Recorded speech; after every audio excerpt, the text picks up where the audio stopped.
We're changing the battery out and the clicker, I believe, because the previous speaker had an issue. So actually, first, if we could get a round of applause for Naomi Brockwell. How great of an MC is she?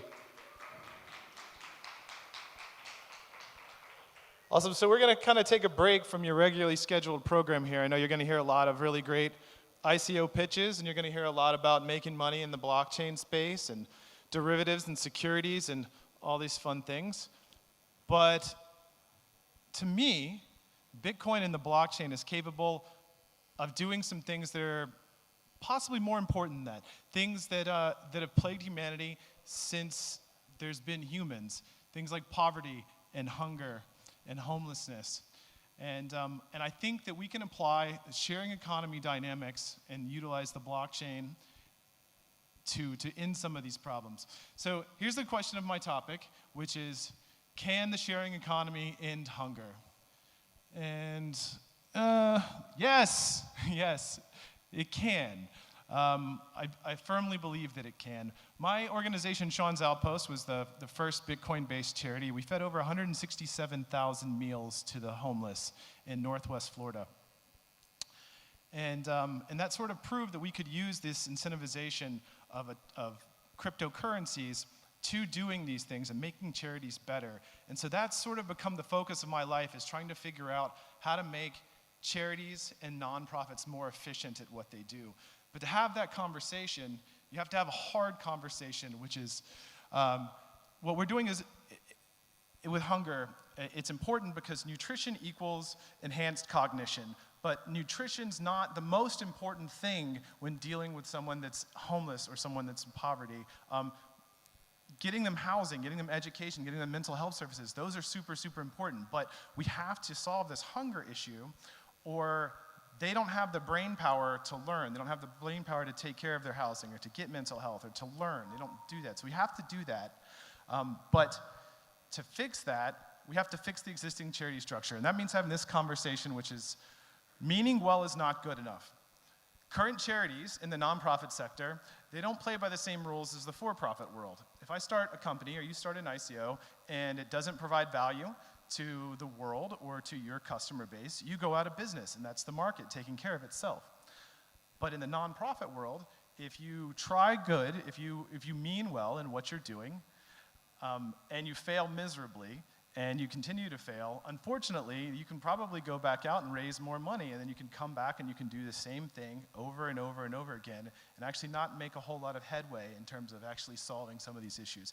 So I'm going to sort of delve into that with what we do at Unsung, my current company. So in the United States, 49 million Americans live in hunger, and that's kind of shocking to a lot of people because that's not what you think about when you think of America. But in the United States, there's 49 million men, women, and children that don't know where their next meal is going to come from.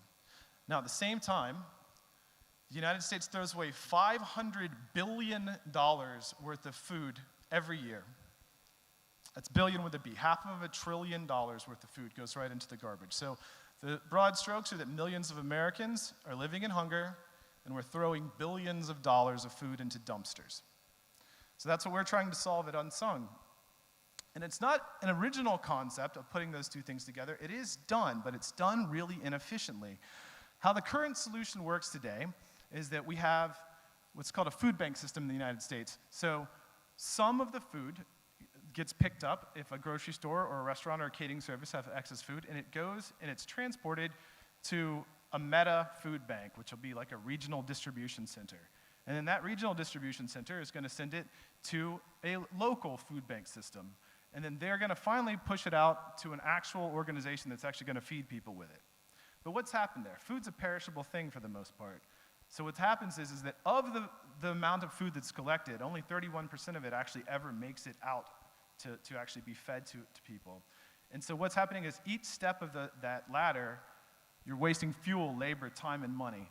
So it's really, really cost ineffective to do this because it's a top-down model. So what we do at Unsung is we've distributed it. We've made it where if a restaurant or a grocery store or a catering service has food, they just go into our app and let us know that food's there. And then a network of volunteer drivers will go pick that up, sort of like an Uber driver or a Lyft driver will. But instead of giving you a ride, they'll actually pick food up and feed someone in need with that. And so we've been doing this, and we've been really effective at doing it. We've proven that this model works. But it's not just working in terms of that it's something good that we're doing for the community, it's also very financially viable. Currently, industry-wide, all charities in the United States, the average cost they're spending per meal is $2.68. So they're spending $2.68 in overhead to feed one meal to a person that's in need. Now that might seem cheap. I don't think it's cheap for the Ukraine, but in the United States, it's pretty cheap for one meal.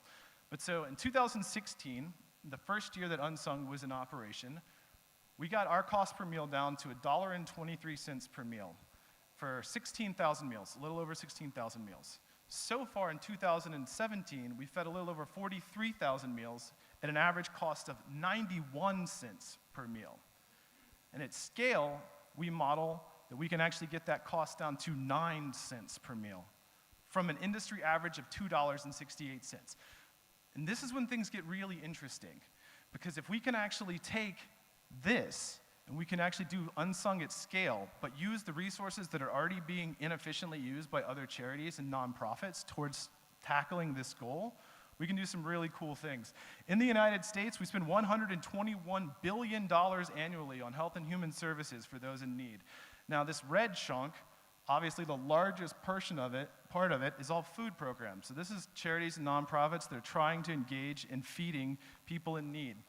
This green part represents housing and education, which what I led with is actually what we really need to grow. We really need to grow those portions of it to actually end these problems and not make them a temporary Band-Aid. But so right now, obviously the lion's share of what we spend is being spent on food. Now, if you go from $2.68 to 9 cents at scale, that pie looks a lot like that.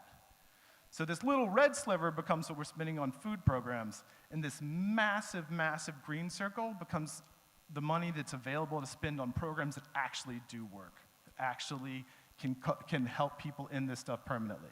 And just doing that is like finding an extra $80 billion in your pocket. We're not talking about raising additional taxes. We're not talking about going out and having additional campaigns. We're talking about utilizing money that we already have to do this, but using it efficiently. And if we can do that, then we can really solve something that's plagued humanity forever. And that's what we're doing today at Unsung. Thank you very much.